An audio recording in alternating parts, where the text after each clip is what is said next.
Jack एक गरीब लड़का था जो अपनी माँ के साथ रहता था। उनके पास बेचने के लिए कुछ भी नहीं बचा था। जैक, उसकी माँ ने कहा, हमारे पास खाने के लिए कुछ नहीं है, तुम्हें बाजार जाना होगा, गाय को कुछ पैसों में बेच दो। तो जैक बाजार गया।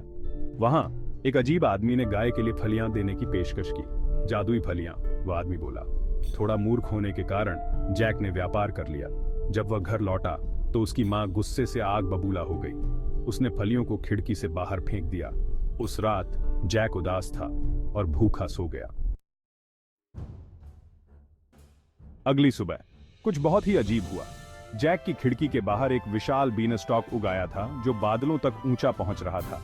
उत्सुक जैक चढ़ाई करने लगा। ऊपर और ऊपर वह चढ़ता गया। बादल उसके चेहरे को गुदगुदी कर रहे थे। अंत में वह शीर्ष पर पहुंच गया। एक जादुई दुनिया में कदम रखते हुए जैक ने दूर एक शानदार महल देखा। भूखा और थका हुआ वह महल की ओर चला गया। उम्मीद है कि कोई उसे कुछ खाना देगा।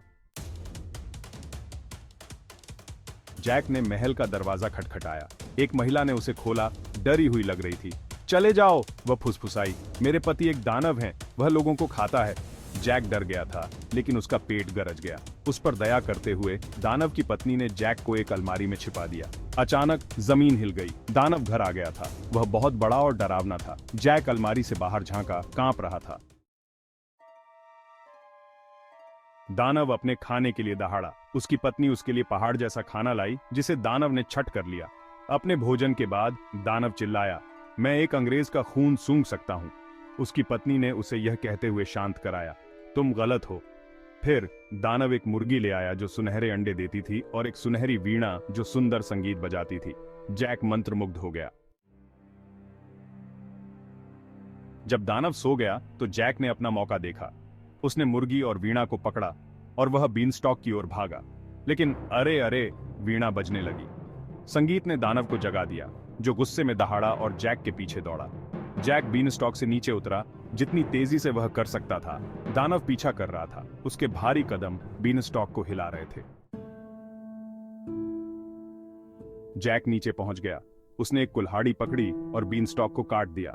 दानव गिर गया और जमीन पर धमाके के साथ गिर गया। जैक और उसकी मां सुरक्षित थे, लेकिन वे अभी भी गरीब थे। मुर्गी ने कुछ देर के लिए सुनहरे अंडे दिए, लेकिन जल्द ही उनके पास फिर से कुछ भी नहीं था। एक दिन जैक ने बीनस्टॉक पर फिर से चढ़ने का फैसला किया।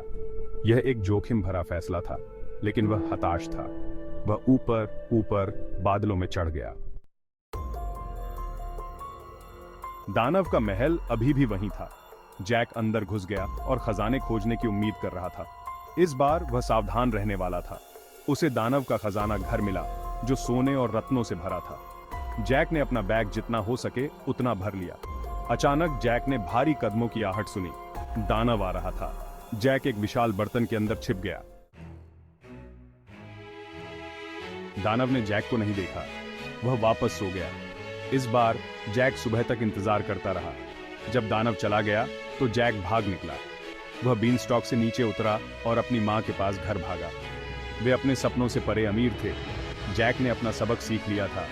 वह अब मूर्ख नहीं था। उसने अपनी दौलत का बुद्धिमानी से इस्तेमाल किया और हमेशा खुशी खुशी रहा।